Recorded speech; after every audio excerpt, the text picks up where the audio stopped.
Hi, I'm David Cargill from Brock Harcourts. Thanks for tuning in today. In today's short video, we'll be covering off on the state of the mortgage market, what's happening at the moment. To talk about that, I'm joined by Michael Karp, Principal and Owner of Smartline Finance in Adelaide. So thanks for joining us today, Michael. Thanks, David. Now, for most of the people watching this video, it might be perhaps their first time meeting you. So if you could share with us a little bit about your background, how you came to be in finance. Sure, I've been a mortgage broker for about 8 years, working in Adelaide, born and bred in Adelaide. Came from a very different background, but ended up in finance because that's what I thought my skill was like. Being a Smartline for 18 months and a principal of franchise owner with them. Yeah, beautiful. So why would people use a mortgage broker rather than their normal banks or...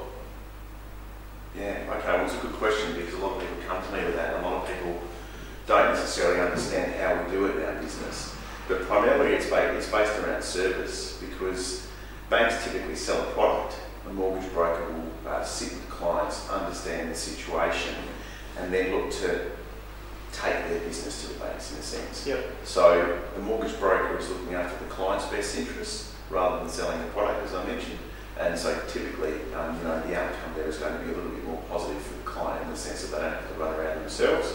And the mortgage broker will do all the legwork for them. Sounds great. Yeah, look, for a free service too, Dave, it's not a bad idea, is it? Yeah, no, absolutely. Now, probably most people want to know, what's happening with interest rates. We've obviously seen some changes recently. So, yeah, just talk us through what has changed and perhaps where you see the market going. Okay. Well, I mean, rates are a huge topic at the moment, and they have been probably when you think about it straight from GFC time. So we're 3 years into that now, or even more. Particularly this year, what we've seen is fixed rates have actually been well below variable rates for quite some time, even maybe starting from around about November last year. It's very unusual to see that, and during that time as well, there's been a huge amount of competition between the banks because of the property market being a little bit down. So less people purchasing, banks are wanting people to refinance, so moving people's business from bank to bank. To do that, they've been discounting rates. The fixed versus variable argument in that sense has become an interesting one. Fixed rates actually move much more often than variable rates do, and most people aren't aware of that. Yeah. Typically the media only report on variable rates. So what we've been finding is that every 2 weeks, banks sit down to review their fixed rates, and they've been moving quite significantly. So late last year, fixed rates were quite low. About 8 weeks ago, they started to rise again, and then when the Reserve Bank dropped variable rates again, fixed rates dropped again. So it's been like a roller coaster of rise with fixed rates. Yeah. So it's quite interesting at the moment, but there are some very, very competitive rates around for sure. Yeah. Oh well, that will please many people watching the video today. Everyone's out there sort of shopping for a good deal, and considering at the moment the state of the property market, whether they can afford that next house or whatever. I always sort of tell people, look, if you're trading up at the moment, it's a good time. If you do happen to lose a little bit on the sale of your property, but you are trading up, you got potential to save a lot more money on that purchase there. So, yeah, it's interesting times, but so Michael, why would you go fixed over variable?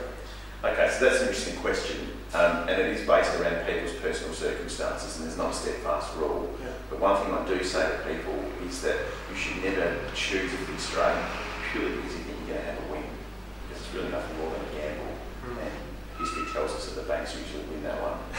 So if you're going to go for a fixed rate, typically first home buyers, people who might be increasing their debt significantly from where it was before, a lot of the time people would like a little bit of surety around what the repayment is going to be for a certain period of time so they can come to terms with that. Yeah. That's a good idea then. Going for a fixed rate is going to give you that sort of result. But there are restrictions that come with fixed rates too. You can only make a certain amount of extra repayments per annum.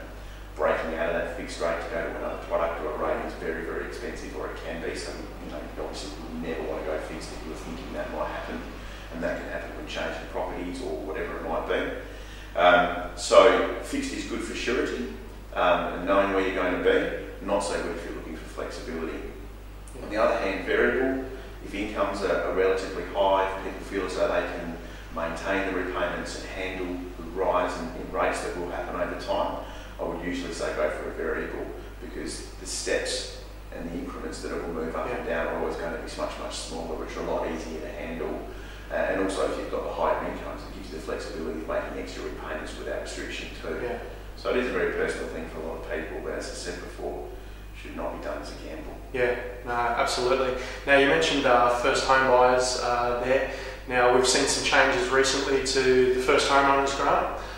We were all sort of set for it to finish. It's now been extended.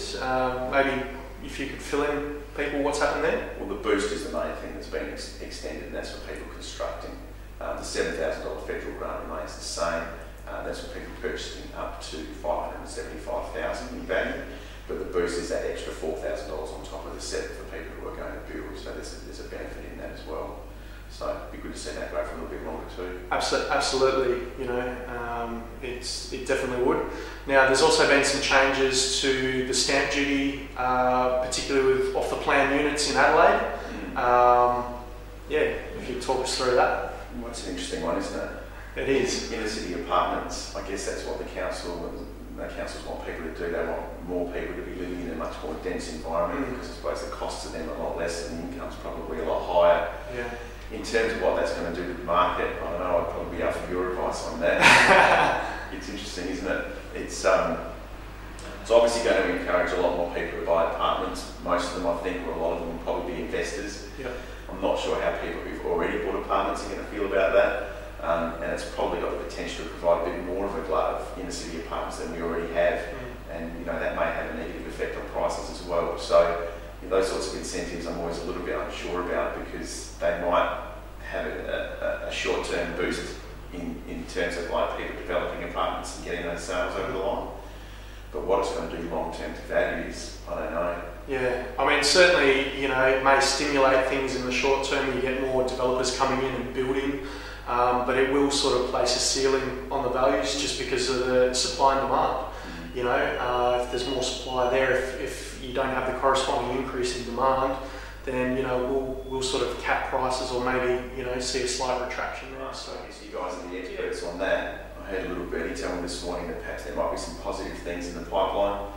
Some core data people we were listening to last week were indicating that perhaps the more well-to-do people are coming back into the market now, and they usually tend to lead it. Yeah, absolutely. We had a great result at Torrens Park, 22 Loch Ness, at an auction last week.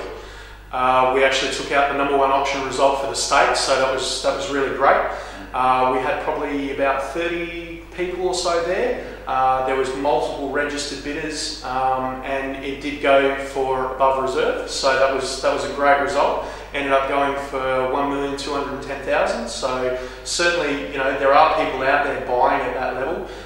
Even on the lower end of things, we're still getting good numbers coming through our open homes.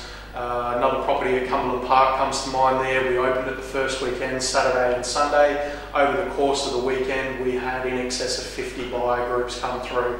So buyers are definitely out there. They are being a little bit more conservative and a bit more choosy about what they are purchasing, but they're definitely out there. So. Well, you never know, it might be a perfect storm. A couple more rate drops leading into spring. We might be busy. Is there anything that you want to cover off on? Yeah, well, I'd like to offer the opportunity to your subscribers to receive my monthly e-report.